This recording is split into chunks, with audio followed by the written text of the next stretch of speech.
Mes frères et mes sœurs, c'est une page d'évangile que je ne vous cacherai pas que j'aime beaucoup.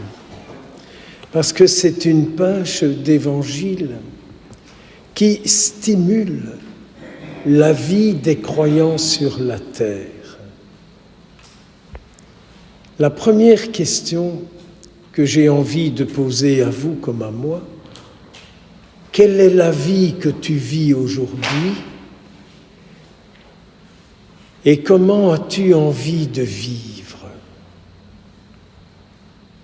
Parce que finalement, quand on se pose la question sur sa vie, on peut découvrir ce que notre vie engendre dans le monde. Regardez ce que votre vie jusqu'à aujourd'hui a déversé dans le monde de sainteté. Et je me permets de vous rappeler que la sainteté, c'est ce qui fait du bien à tous ceux, toutes celles qui peuvent en profiter. Quelle est la fécondité de votre vie? Qu'est-elle? Alors on a ces deux personnages extrêmes. Il y a ce pauvre Lazare qui est là, avec des ulcères sur ses jambes, sur ses pieds et partout, et il ne reçoit les attentions que d'un chien.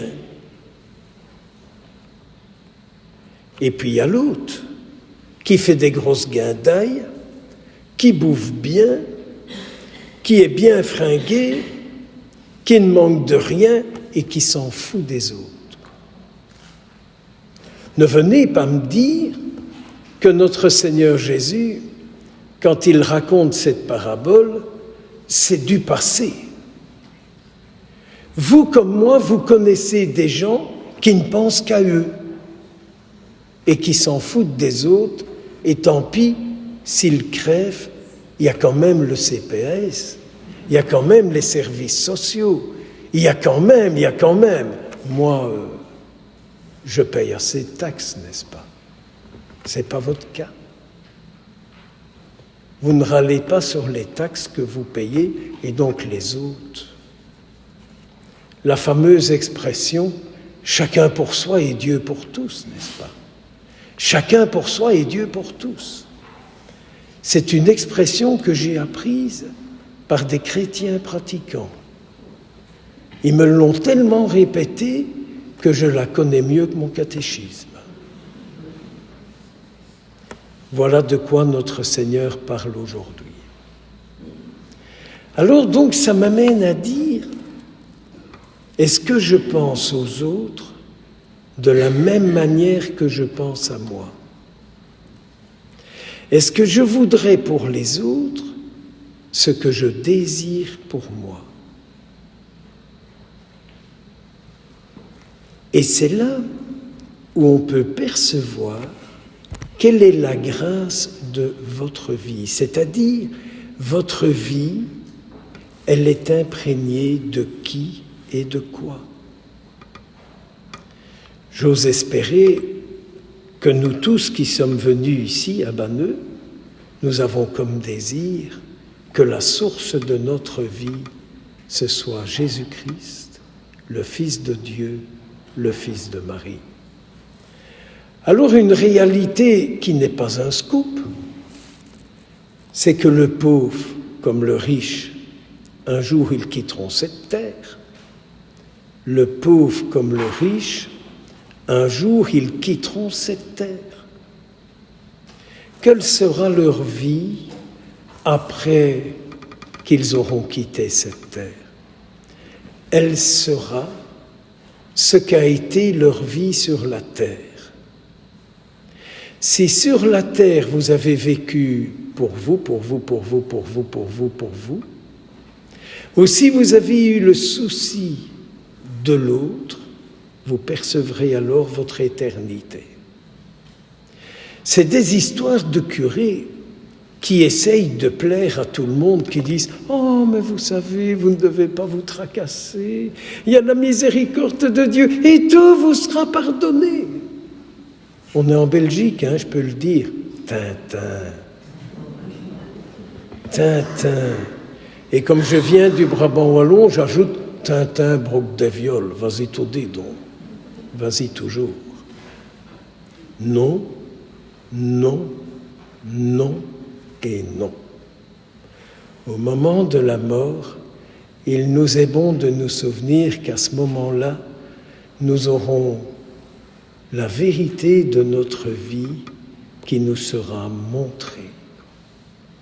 Et n'ayez pas peur. Tout ce que vous aurez vécu pour que Jésus soit présent, ce sont toutes des journées de purgatoire qui vous seront enlevées. Je me répète, tout ce que vous aurez vécu pour Jésus sur cette terre, ce sont toutes des journées de purgatoire qui vous seront enlevées. Et tout ce que vous aurez vécu pour vous, et montre-moi, il faut que je me sente bien, et ma amie, ça sentir bien, quoi. Il n'y en a jamais eu autant de constipés qu'aujourd'hui, n'est-ce pas? Mais on veut bien se sentir. C'est pour ça qu'il y a autant de pubs pour les fromages et tous ces trucs-là qui libèrent la vie intérieure. Moi, je croyais que c'était Jésus qui libérait notre vie intérieure, mais il paraît que c'est Activia, quoi, ou une autre marque similaire, quoi. Donc, voilà ce qui se passe. Le riche, Tintin. Le pauvre, vient. Parce que toi, tu sais ce que c'est de souffrir. Toi, tu sais ce que c'est de manquer. Toi, tu sais ce que c'est que de ne pas être aimé. Toi, tu sais ce que c'est de rencontrer des gens qui ne font pas attention à toi. Tu es là comme si tu n'existais pas. Ça fait toujours penser à quand j'étais curé dans une autre vie, vu mon grand âge. Il y avait une paroissienne qui disait à une autre, « Mais dans cette école, y a-t-il des enfants de notre milieu ?» Je ne sais pas de quel milieu elle parlait, mais voilà. En tout cas, c'était très peu centrique. Vous voyez un peu, la vie que vous menez devient la présence de Dieu sur la terre. La vie que je mène, la vie que vous menez devient la présence de Dieu sur la terre. Et donc, quand je vous disais que la vérité de votre vie, un jour, elle vous apparaîtra, vous avez le riche qui dit « Aïe, aïe, aïe, aïe, aïe, aïe, aïe, aïe, aïe, mais je souffre, j'ai ma langue qui brûle. » La mienne, ça va encore. Mais j'ai la langue qui brûle. S'il pouvait aller tremper son doigt dans un peu d'eau, peut-être de banneux ou peut-être d'eau bénite, et me frotter la langue, j'aurais un tout autre discours. Et j'aurais dit d'autres choses que je n'avais dites. Tiens, au fond, quelle est la boisson qui rafraîchit votre langue pour parler le langage de Dieu? Vous irez boire un peu à la source après. La Sainte Vierge a dit que c'était pour elle, cette source. Et alors, Abraham dit non, non, non, non, non, non, non, non. Du séjour des morts, de l'enfer, il n'y a personne qui peut venir. C'est normal. Du ciel, il ne peut venir que de bonnes choses. Du ciel, il ne peut venir que des choses qui nous donnent la vie. Et de l'enfer, rien ne peut sortir. Tous ceux qui ont fait le mal seront enterrés avec le mal qu'ils ont fait. Le mal n'a jamais ressuscité personne. Le mal ne donne la vie à personne. Merde alors. Le mal ne donne la vie à personne.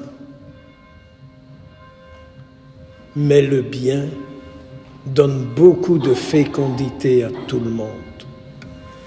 Alors, mes frères et mes sœurs, pour ne pas passer trop de temps, vous et moi ici dans cette chapelle, qu'allons-nous retenir?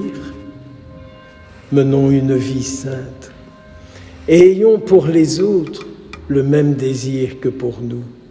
Vous avez envie d'être aimé? Aimez. Vous avez envie d'être respecté? Respectez. Vous avez envie qu'on fasse attention à vous? Faites attention aux autres. Vous aimez les belles choses? L'autre aussi aime les belles choses. Vous savez, il n'y a pas quelque chose qui m'énerve autant que les épluchures, parce qu'elles cachent souvent des réalités bien tristes. C'est pourquoi cette bande-là, disait Amos, cette bande-là, elle finira. Eh bien, moi j'espère que comme je vis une vie transitoire sur cette terre, qu'un jour, je serai avec le Seigneur et qui me dira « Tu as vécu pour moi sur la terre, je vais te purifier de tout ce qui n'est pas de moi en toi, et après, tu viendras vivre avec moi pour la terre. » Ah, frères et sœurs, la joie, la grâce, la beauté de la vie chrétienne qu'est appelée à une vie éternelle. Alors que la Sainte Vierge ici, qui est venue dire qu'elle sauvait les nations, écoutons-la et notre monde intérieur sera sauvé. Amen.